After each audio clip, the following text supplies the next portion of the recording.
Hello बच्चों, नमस्कार। आज हम पढ़ेंगे जल्डाल मेथड्स के बारे में। आइए शुरू करते हैं जल्डाल मेथड।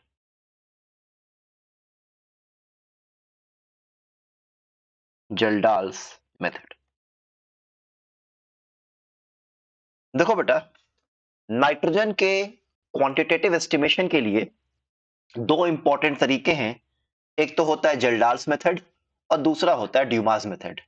इनफैक्ट जल्डाल्स मेथड और ड्यूमास मेथड दोनों पे ही, चाहे आप नीट एग्जाम लो, चाहे आप आईआईटी जेईई मेंस लो, चाहे आप आईआईटी जेईई एडवांस्ड लो, सवाल आते हैं। आसान चीज होती है, अगर मुझे मोल कॉन्सेप्ट की बेसिक अंडरस्टैंडिंग भी है तो उसके सवाल बन जाते हैं। देखने में बहुत कठिन लगता है, लेकिन ट्रस्ट मी, समझ में आ रहा है तो आपका सवाल 2 मिनट में बन जाता है। तो मेरे साथ बने रहिए, इसको ध्यान से एंड तक आप देखिए। ठीक है, मैं लिखता हूं क्या, मैं लिख देता हूं कि नाइट्रोजन के क्वांटिटेटिव एनालिसिस में दो इंपॉर्टेंट मेथड कौन कौन से हैं बेटा। एक तो है ड्यूमास मेथड और दूसरा क्या है, जेल्डाल्स मेथड।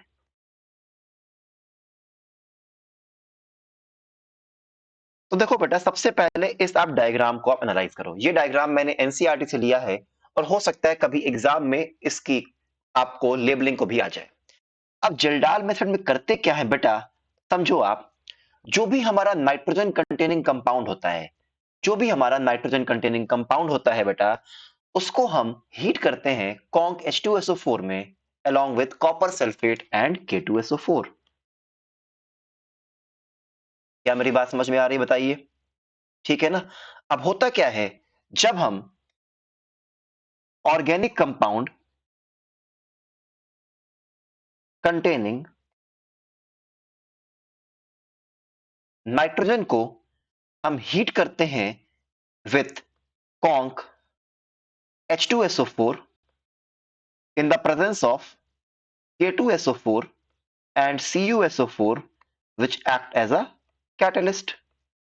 तो क्या होता है बेटा, तो होता क्या है, जो भी ऑर्गेनिक कंपाउंड में नाइट्रोजन प्रेजेंट होता है वो कन्वर्ट हो जाता है बेटा अमोनियम सल्फेट में।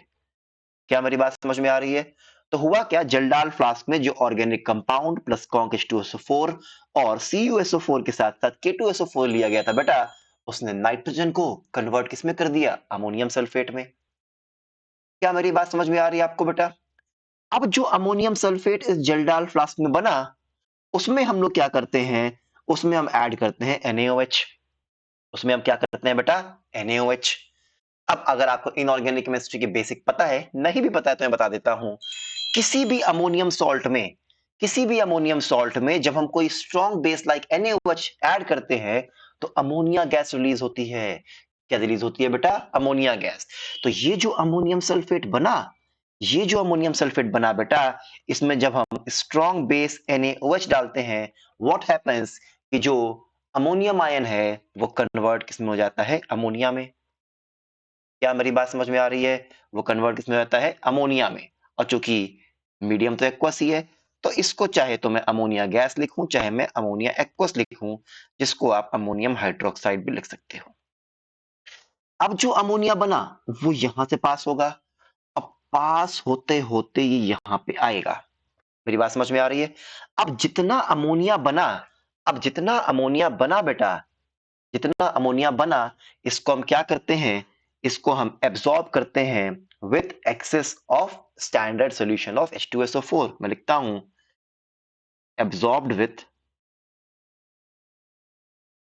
Access solution of standard H2SO4। ठीक है ना। इन जनरल H2SO4 हम एक्सेस में ही लेते हैं। मेरी बात समझ में आ रही है, ठीक है ना। तो जितना भी अमोनिया रहेगा उसके करस्पॉन्डिंग जितना H2SO4 खर्च होना हो जाएगा, फिर क्या होगा, कुछ H2SO4 बच जाएगा। ठीक है। उस एक्सेस H2SO4 को, उस एक्सेस H2SO4 को हम क्या करते हैं, हम बैक टाइट्रेट करते हैं विद स्टैंडर्ड अल्कली। क्या मेरी बात समझ में आ रही है, तो लिख दे रहा हूं the excess H2SO4 left after absorption of ammonia is back titrated with standard alkali, ठीक है ना, full stop. The percentage of ammonia is then calculated from the amount of ammonia. क्या ये बात समझ में आ रही है बेटा? ठीक है, चलिए आइए. अब देखो, कई बार क्या होता है बेटा, जेल्डाल्स मेथड के लिए बुक्स में बहुत सारे फॉर्मूले होते हैं, but let me tell you, मुझे पर्सनली मैंने खुद कोई फॉर्मूला नहीं याद किया, ना मैं अपने बच्चों को फॉर्मूला याद करने को बताता हूं. थीम क्या है बस ये समझ लो, ऑर्गेनिक कंपाउंड में रिवाइज कराता हूं. जो भी ऑर्गेनिक कंपाउंड आपने लिया उसको हम ट्रीट करते हैं with H2SO4 in the presence of CuSO4 and K2SO4 which act as catalyst. तो जो भी आपका ऑर्गेनिक कंपाउंड में नाइट्रोजन था वो कन्वर्ट किसमें हो गया? अमोनियम सल्फेट में. ठीक है, ये जो अमोनियम सल्फेट बना जलडाल फ्लास्क में, इसको हम ट्रीट किससे करते हैं? NaOH के साथ, such that ammonium ion gets converted to ammonia. फिर इस अमोनिया को हम क्या करते हैं? हम ट्रीट करते हैं with access of standard H2SO4. जितना H2SO4 कंज्यूम होना है कंज्यूम हो गया, बचे हुए H2SO4 को हम स्टैंडर्ड अल्कली से बैक टाइट्रेट कर लेते हैं, और हम लोग क्या करते हैं? परसेंटेज ऑफ अमोनिया निकालते हैं from the amount of ammonia, sorry percentage of nitrogen निकालते हैं from the amount of ammonia. ठीक है, फॉर्मूला याद करने की कोई भी आवश्यकता नहीं है, अभी मैं इस पे आपको क्वेश्चंस कराऊंगा. ठीक है, इसमें एक दो पॉइंट और हैं, आइए उसको लिख लेते हैं, फिर क्वेश्चंस करते हैं. ठीक है, देखते हैं कुछ पॉइंट्स लिखते हैं क्या कि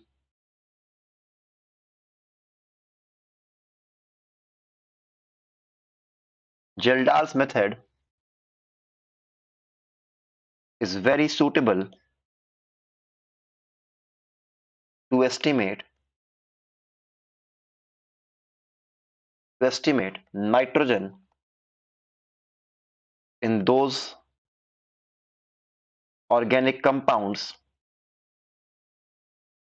in which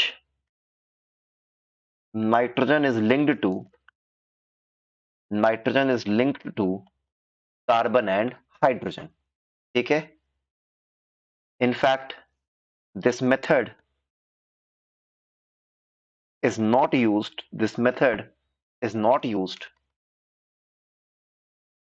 in the case of nitro comma azo comma azoxy compounds, and to the compounds in which nitrogen is present in ring. Example pyridine, या फिर मैं कहूं क्यूनोलीन या आइसोक्यूनोलीन, ये होता है पिरिडीन, पता ही होगा आपको. ये होता है क्यूनोलीन बेटा, और ये होता है आइसोक्यूनोलीन. क्या कह रहा है? इंपॉर्टेंट पॉइंट कह रहा है, ये तो कह रहा है कि जेल्डाल मेथड एक सुटेबल मेथड है to determine nitrogen in those compounds in which nitrogen is linked to carbon and hydrogen.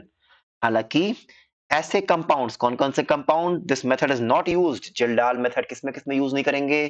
In the case of nitro compound, azo compound, azoxy compounds, and also ऐसे compounds जिसमें nitrogen किसमें present हो? Ring में. Example pyridine, quinoline, isoquinoline etcetera. Very very important NCERT का point है. तो आपको ये तो पता होना चाहिए कि जेल्डाल मेथड कैसे काम करता है, इसका इंस्ट्रूमेंटेशन क्या होता है, साथ ही साथ आपको इसके लिमिटेशंस भी पता होने चाहिए कि जेल्डाल मेथड का प्रयोग किस चीज में नहीं होता है. मेक श्योर ये पॉइंट आप रट लो, दिमाग में बैठा लो. क्या मेरी ये बात समझ में आ रही है बेटा आपको? ये बात बिल्कुल ही दिमाग में बैठा लो. मैं अपना पूरा थीम मैं एनसीईआरटी बेस्ड ही ले रहा हूं, सच दैट ये आपको हर तरह के एग्जामिनेशन में काम आता है. बोर्ड्स, मेंस, आईआईटीज, नीट, सभी एग्जाम में इतना ही आएगा जलडाल मेथड से. ठीक है बेटा लोग, चलिए कुछ क्वेश्चंस किए जाएं, आइए देखते हैं. देखो,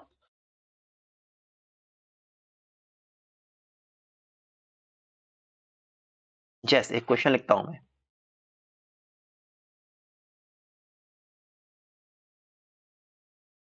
0.2 ग्राम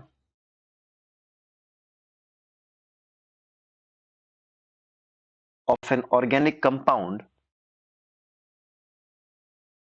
was analyzed by Geldar's method. ठीक है साहब,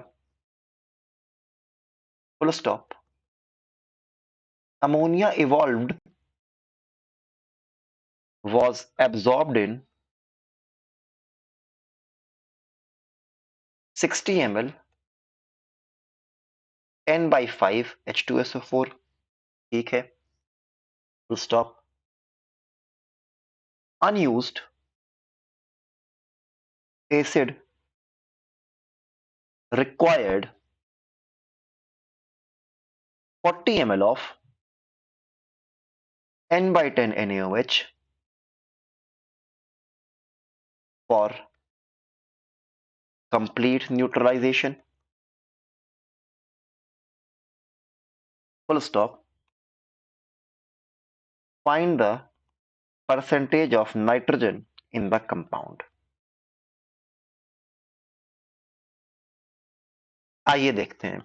मैंने आपसे पहले ही कहा है कि जिल्डाल मेथड के लिए आपको अलग से जो फॉर्मूलेज दिए रहते हैं बुक्स में, आप वो प्लीज याद मत करो, क्योंकि उससे कंफ्यूजन ही बढ़ता है और फॉर्मूले में इतने सारे वेरिएबल होते हैं कि that we people get confused. ठीक है ना. आइए, जैसे मैं सोच रहा हूं वैसे आप सोचने की कोशिश करना. क्या कह रहा है कि सर 0.2 ग्राम ऑर्गेनिक कंपाउंड था जिसमें नाइट्रोजन पता करने के लिए मैंने जिल्डाल मेथड का प्रयोग किया. ठीक है साहब. तो क्या किया गया होगा, कंपाउंड लिया गया होगा, उसको ट्रीट किया गया होगा H2SO4 के साथ इन द प्रेजेंस ऑफ कैटलिस्ट. तो कंपाउंड का जो भी नाइट्रोजन है कन्वर्ट किस में हुआ होगा, देखो अमोनियम सल्फेट में. फिर इस अमोनियम सल्फेट को जब बेस से ट्रीट किया गया होगा, क्या बना होगा, अमोनिया. और जो अमोनिया बना उसको एब्सॉर्ब करने के लिए कितना H2SO4 यूज किया गया, 60 ml N/5 H2SO4. और जो एसिड था वो एक्सेस में था, बची हुई एसिड को न्यूट्रलाइज करने के लिए 40 ml N/10 NaOH की आवश्यकता पड़ी. तो बताओ परसेंटेज ऑफ नाइट्रोजन कितना है कंपाउंड में. ठीक है ना. अब देखो, समझो क्या कह रहा है. देखो, एसिड समझो used for, in fact H2SO4 used for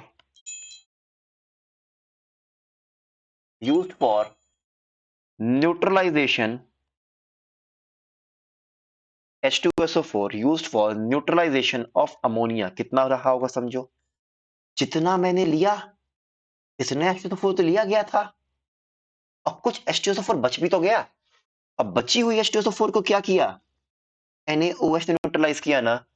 तो acid H2SO4 used for neutralization of ammonia क्या हो जाएगा, will be equal to milli equivalent of acid taken minus milli equivalent of acid left, which has been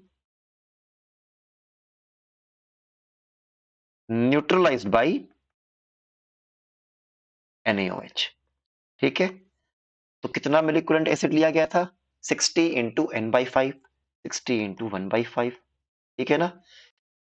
कितना मिली equivalent acid बच गया होगा, 40 into N/10, 40 into 1/10. कितना हो गया ये, 30 नहीं 12 माइनस कितना 4 है ना. 12 माइनस 4 कितना हो गया बेटा, 8. सही कैलकुलेशन कर रहा हूं ना, देख लो जरा. 12 पंजे 60. ठीक है. इसका मतलब एसिड H2SO4 जो कि अमोनिया के न्यूट्रलाइजेशन में यूज हुआ वो कितना रहा होगा, 8 मिली इक्विवेलेंट.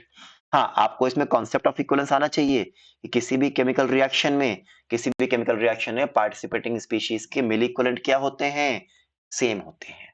ठीक है ना.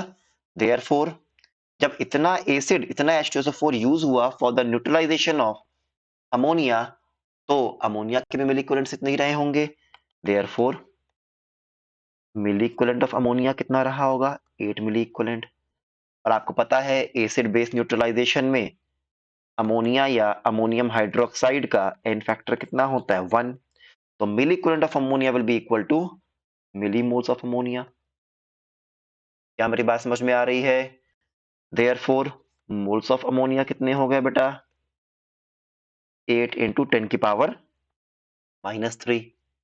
मेरी बात समझ में आ रही है? और अमोनिया के एक मोल में 1 मोल नाइट्रोजन है, तो जितना मोल अमोनिया होगा उतना ही मोल नाइट्रोजन के भी हो जाएंगे। तो ये क्या हो गया? Moles of nitrogen. मेरी बात समझ में आ रही है? देयरफॉर वेट ऑफ नाइट्रोजन कितना हो गया? बताओ। 8 into 10 power 3, 10 power -3 into 14। Therefore percentage of nitrogen कितना हो गया? अब आप पता कर सकते हो। परसेंटेज ऑफ नाइट्रोजन हो जाएगा बेटा weight of nitrogen upon weight of organic compound taken into 100, 8 into 10 power minus 3 into 14 by I think 0.2 into 100। आइए जरा सॉल्व करते हैं। ये कितना हो गया? ये हो गया 40, ये गया, ये भी गया, ये भी गया, 56%। देखिए क्या खूबसूरत आंसर आया है। क्या मेरी बात समझ में आ गई? बताइए, इसमें कोई दिक्कत तो नहीं है? तो इस तरह से हम जेल-डाल मेथड के सवाल को करेंगे। तो चीजें आसान होती हैं। आपको बस बेसिक आने चाहिए। क्या? कि किसी भी रिएक्शन में पार्टिसिपेटिंग स्पीशीज के मिलिक्यूलेंट सेम होते हैं। और दूसरी बात क्या बेटा? एसिड बेस न्यूट्रलाइजेशन में अमोनियम हाइड्रोक्साइड का फैक्टर कितना होता है? 1 होता है। ठीक है? ठीक है, चलिए फिर। आई होप यहां तक क्लियर है बेटा आपको। चलिए आइए मैं अगला क्वेश्चन लिखता हूं जेल-डाल्स मेथड पे। मैं बिल्कुल ऐसा ही क्वेश्चन दे रहा हूं आप लोगों को, बस डेटा चेंज कर रहा हूं। लिखिए, when 0.24 gram of an organic compound was gel-dalized and the ammonia formed was absorbed in 50 centimeter cube of N by 4 H2SO4. Full stop. The excess acid required 77 centimeter cube of N by 10 NaOH for complete neutralization. ठीक है? Find the percentage of nitrogen in the compound. ये question आप लोगों के लिए homework रहेगा। आप लोग वीडियो पॉज करिए बेटा और इस सवाल को करने की कोशिश करिए। तब तक मैं आप लोगों के लिए सवाल करता हूं। देखिए क्या कह रहा है बेटा। अगेन कंपाउंड 0.24 ग्राम है, मुझे निकालना है परसेंटेज ऑफ नाइट्रोजन। जाहिर सी बात है, अगर मैं वेट ऑफ नाइट्रोजन निकाल लूं तो मैं क्या करूंगा? Weight of nitrogen upon weight of organic compound into 100 आ जाएगा परसेंटेज ऑफ नाइट्रोजन। इस बार अगर मैं आपसे पूछूं क्या? Milli equivalent of H2SO4 used for ammonia, इस बार कितना हो जाएगा? कितना लिया गया H2SO4? 50 इंटू 1/4। ठीक है ना? इतना तो लिया गया, कुछ यूज हुआ होगा, जो बच गया होगा उसको न्यूट्रलाइज किसने किया? NaOH। 77 इंटू 1/10। कैलकुलेशन थोड़ी टफ आएगी बेटा इस बार। तो कितना हो गया? 50/4 कितना हो जाएगा? 12.5 माइनस 7.7 मिली इक्वलेंट, तो कितना हो जाएगा? जरा करिए तो 12.5 7.7 कितना हो गया बेटा? 15 में से 7 गया, हो गया 8, 4.8। 4.8 मिली इक्वलेंट H2SO4 यूज्ड हुआ है for neutralization of ammonia. Therefore milli equivalent या मिली मोल ऑफ अमोनिया कितना हो गया? 4.8। ठीक है, और जितना मिली मोल अमोनिया का रहेगा उतना ही क्या रहेगा? मिली मोल ऑफ नाइट्रोजन भी रहेगा बेटा जी, है ना? देयरफॉर वेट ऑफ नाइट्रोजन कितना हो गया? 4.8 मिली मोल, तो मोल के लिए 10 पावर -3, वेट के लिए into 14। Therefore percentage of nitrogen, अब आप समझ गए होगे, weight of nitrogen upon weight of organic compound into 100। क्या मेरी बात समझ में आ रही है बेटा?